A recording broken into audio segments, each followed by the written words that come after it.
ሊባልባት ባልነበረ ፈጣሪ ግን የዋህነቴን አይቶ የእናንተን ክፋት ባይን ያሳየኝ።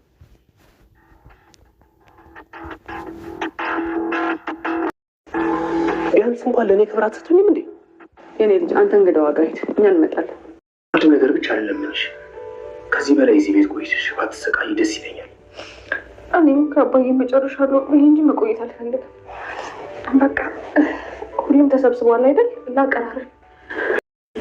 ታዲያ ልብስሽን ከቀየርሽ በኋላ እዚች ቆንጆ ፊትሽ ላይ ትንሽ ፈገግታ ትጨምሪበታለሽ አይደል? እንዴ ጥፍጥፍንሽ እና ምስት ላይ ያልነበር እንዴ? እሱማ እኮ ጥፍጥፍንሽ ግን በጣም አልተፈታሽም። እንደሱ ማለት ነው። በክፋትና በመርዝ የታጨቀ ልጅ አልወለድኩ። አንቺ ነሽ እንጂ በመርዝ የነቀልሻት። አሁን ያቺ ልጅ አለችን እያመንክ ነው? ምን ልታዘዝ? ምን ይጨመር? ፍትፍቱን ፊቱን ቀርቧል። ለምን አንቺ ብቻት? አይ እኔ እንኳን ውጭ መሆን ይሻላል። ናሁም ፍቅረኛውን ይዞ ወደ ቤት መጥቷል። ማለትም ለማስተዋወቅ ማለት ነው። አባቱ ቢቀበለውም ነገር ግን የእናቱ የወይዘሮ ዝናሽ ፊት ግን ትክክል አልነበረም። ሰላምታ ስጨብጣት ራሱ ጫፏን በጣቷ ነበረ ነጋ ያደረገችና እየተቀመጠችው። አሁን በየተራ በየራሳቸው መንገድ ወይዘሮ ዝናሽም እንዲሁም ደግሞ ባለቤቷም የናሁም እናትና አባት ማለት ነው ሀምራን እንዲከታተሉላቸው ሰው እየፈለጉ እየቀጠሩ ይገኛሉ። እንግዲህ ሀምራን ጉዷ ይወጣል ወይንስ አይወጣም? አብረን የምናየው ነው የሚሆነው። ሰላም ጤና ይስጥልኝ ውድና የተከበራችሁ ተመልካቾቼ እንዴት አላችሁ? እግዚአብሔር ይመስገን በጣም ደህና ነኝ።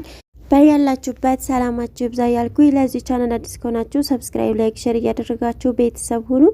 እንዲሁም በኮሜንት ሀሳባችሁን አስቀምጡልኝ። ዛሬ ደግሞ ኑሐሚን 23ን ይዤላችሁ መጥቻለሁ። እስከ ቪዲዮ ፍጻሜ ድረስ አብራችሁ ይቆዩ።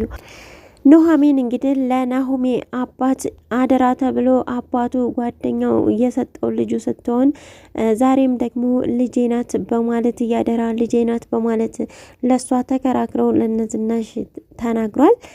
እንግዲህ ኑሐሚን ሌባ ናት በማለት እንግዲህ ሀብሉን ጠረጴዛ ላይ አስቀምጣ ኤሚ ማለት ነው ኑሐሚንን ቪዲዮ እየቀረጸቻት ነበረ በባለፈው። ነገር ግን ኑሐሚን አንስታ ቼክ ብታደርገውም ብታየውም ነገር ግን ቁምሳጥኗ ውስጥ ነውና እየከተተችላት ምንም መፍትሄ ልታገኝ አልቻለችም ነበረ። ያው ከእናቷ ጋር ባሴረችው ሴራ እንግዲህ እንግዳዋ መታ ቁጭ እንዳለች እንደዛ እንላለን በማለት ነበረ እየተመካከሩት። ያንንም እንዳሰቡት አድርገውታል። ነገር ግን የሚያምናቸው ሰው አጥተዋል። ኤሚም እንግዲህ ከአባቷ አንድ ጥፊን ተከናንባ ላስ አድርጋታለች። ወይዘሮ ዝናሽም እንግዲህ ማስጠንቀቂያ ተሰጥቷታል። የኔ ልጅ እንደ አይነት ልጅ አይደለችም፣ የኔ ልጅ እናቴ ብዬ የጠራኋት እናቴም ልጄም ናት፣ ለዛ ነዋ የመታሃት ብትለውም ባለቤቱ መጥፎ ጸባይ እንዲኖራት እያደረግሽ አንቺ ነሽ በማለት እንግዲህ ወይዘሮ ዝናሽ ላይ ባለቤቱ ላይ ቁጣውን ዘርግቷል። ይሄ ሁሉ የሚሆነው ደግሞ የናሁሜ ፍቅረኛ ሀምራን መታ ቁጭ ብላ ነበረ። አረ እንግዲዋን እኮ እዛ ረሳናት፣ ለምንድነው ወደዛ የማትመጡት በማለት እንግዲህ ናሁም ይናገራል። አንተ ሂደኔ ልጅ እኛ እንመጣለን በማለት እንግዲህ እሱን ቀደም አድርገው ልከው ተራ በተራ ለመግባት ሞክረዋል። እንግዲህ ናሁሜም ወደ ኩሽና በማምራት ለኑሐሚን ቆንጆ ፈገግታ ጨምረሽበት ልብስሽን ለብሰሽ እንድትመጭ ነው የምፈልገው በማለት እንግዲህ ኑሐሚን ዝንጥ ብላ እነሱ ፊት ቀርባ ነበረ። ምን ይጨመር በማለትም ጠይቃ ነበረ።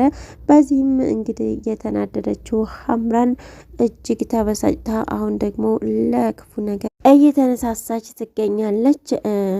በነገራችን ላይ ኤርሚያስ የኤሚ ሹፌር በመሆኑ ወደዛ ቤት ገብቷል። ኑሐሚን እግኒ ካንቺ መቼም አርቅም በማለት እንግዲህ አንድ ስህተት ነው እኮ የሰራሁት፣ ለምንድን ነው ግን ይቅር የማትይኝ በማለት ኑሐሚንን ጠይቆ ነበረ። እኔን ለመጉዳት ነው ወይ ሁላችሁም የተፈጠራችሁት በማለት ለምንድን ነው እዚህ ቤት ደግሞ የመጣኸው በየት መጥተህ ነው በማለት ነግራው ነበረ። የኤሚ ሹፌር ሆኜ ነው የገባሁት፣ አይንሽን ሳላይ እኮ እንደማሉ ነገርሽ ነበረ ይላታል። አንቺን የሚጎዳውን ሰው ከዚህ በኋላ እኔ ራሴ ነኝ የምጎዳው፣ ማንም አይነካሽም፣ እኔ ጎንሽ እያለው ብሎ ጠበቃ ቢሆንላትም ነገር ግን እሷ ከአንተ በላይ የጎዳኝ ሰው የለም፣ ይልቅስ ካጠገቤ እራቅ፣ እንደገና ደግሞ ይችን ህፃን ልጅ ልትጎዳት ይሆናል፣ ካጠገቧ እራቅ በማለት ነበር የተናገረችው። እሷ ስለ አንቺ ጥሩ ነገር አታወራም፣ አንቺ ግን ለጠላትሽ ሁሉ መልካም ነገር ነው የምታስቢው ቢላትም አይመለከትም ስትል ነበረ እየመለሰችለት። አምራን እንግዲህ የኤርሚያስ የቀድሞ ፍቅረኛው ስትሆን ልክ እንደተያዩም እንግዲህ በጣም ነው የተደነጋገጡት። ነገር ግን አሁን ኤርሚያስ ስለማይፈልጋት ምንም መስላ አልታየችውም። በውስጣቸው ግን ብዙ የተደበቀ ነገር እንዳለ ይታይባቸዋል። በዚህም የተነሳ እንግዲህ ኑሐሚን ውጭ ላይ ቁጭ ብላ በነበረችበት ሰዓት ሀምራን ወደ እሷ በማቅናት እንደዚህ ዘንጠሽ የመጣሽው የናሆሜን ቀልብ ለመሳብ ነው ወይ በማለት ተናግራት ነበረ። አንቺም ከዚህ ራቂ፣ ከዚህ ቤት ትወጫለሽ እየተባባሉ ይገኛሉ። ነገር ግን ኑሐሚንም እኔም ሚስጥርሽን እዘረግፈዋለሁ፣ አንዲት ነገር አድርጊና በእኔ ላይ አሳይሻለሁ በማለት እንግዲህ ዝታባታለች። እንግዲህ ምን ሊሆን ይችላል ቀጣይ እርምጃቸው አብረን የምናየው ነው የሚሆነው። ሁለቱም እየተዛዛቱ ይገኛሉ። በዚህም እንግዲህ እና እንሂድ ከዚህ ቤት አሁን መውጣት አለብኝ በማለት ሀምራን ባለቤቷን ይዛ ማለት ፍቅረኛዋን ናሆሜን ይዛ ወጥታ ነበረ። መኪና ውስጥም እንደሆኑ እንግዲህ ይች ልጅ ከዚህ ቤት መውጣት አለባት በማለት ነው የተናገረችው። እንደዛ ዘንጣ የመጣችው ያንተን ቀልብ ለመሳብ ነው ወይ ወይንስ ከኔ በልጣ ለመታየት ነው ወይ በማለት ተናግራ ነበረ። እኔ ነኝ ለብሰሽ ነው ያልኳት በማለት ናሆሜ ተናግሯል። ነገር ግን እሷ እጅግ እየተንገበገበችና እየቀናችም ነበረ። አንተን የማንም መሆን የለብም የኔ ብቻ ነህ፣ ማንም እንዲጋራኝ አልፈልግም በማለት ነው የተናገረችው። እሷ እኮ ከመጣች ቆየች፣ አንቺን ባልፈልግ እሷን ትቼ እመጣ ነበር ወይ በማለት ነው እየመለሰላት። እኔ ያንቺና ያንቺ ብቻ ነኝ፣ እምወደውም ማፈቅረውም አንቺን ብቻ ነው በማለት እንግዲህ እሺ እንድትል አድርጓታል። እንግዲህ ኑሐሚንም ስለ ሀምራን የያዘችው ብዙ ሚስጥር ሊኖር ይችላል። ኑሐሚን እንኳ ያን ያክልም ሚስጥር ያላት አይመስልም። ምክንያቱም ከኤርሚያስ ጋር ያላትን ነገር ብቻ ልትናገር ትችላለች ነው። ያ ደግሞ ለሷ ምንም የሚፈጥር ነገር ላይኖር ይችላል። በነገራችን ላይ ኤሚ እናቴን ላስተዋውቅ በማለት ወደ ሳሎን አስገብታው ነበረ፣ ኤርሚያስን ማለት ነው። ሂጂ እኔ ብቻዬን አወራዋለሁ በማለት ልጇን ካስወጣች በኋላ ወይዘሮ ዝናሽ እንግዲህ እጎኗ በማስቀመጥ በጣም ቆንጆና ወጣት ልጅ ነህ እንግዲህ እሷን ትተህ ለኔ ሹፌር ነው የምትሆነው በማለት እንግዲህ ተነግረዋለች። እሺም ቤቴ ማለቴ ወይዘሮ ዝናሽ ይላል። በዚህም እንግዲህ ጠጋ ብላ ጭራሽ ተነካካው ሞክራ ነበረ። መሄድ እችላለሁ በማለት እንግዲህ ጥሏት ሄዷል። ይህንንም ሲነጋገሩ እንግዲህ ኑሐሚን እያየች ነበረ። ኑሐሚንም እጇን ባፏ በመጫን ነው ካጠገባቸው ዞር ያለችው፣ ምክንያቱም ሳያዋት ማለት ነው። የናሆሜም አባት ይችን ልጅ እንግዲህ ተቀብለሃታል ወይ ሲለው አባቱን ጠይቆ ነበረ። አዎ ምንም አትልም፣ እኔ ከመረጥኩልህ አንተ ያሰብካት ትበልጣለች፣ ነገር ግን እኔ ስላንተ ደስ ብሎኛል በማለት ለናሆሜ ነግሮታል። አንተ ይህንን ስላልከኝ እጅግ በጣም አመሰግናለሁ በማለትም ነው ናሆሜ የተናገረው።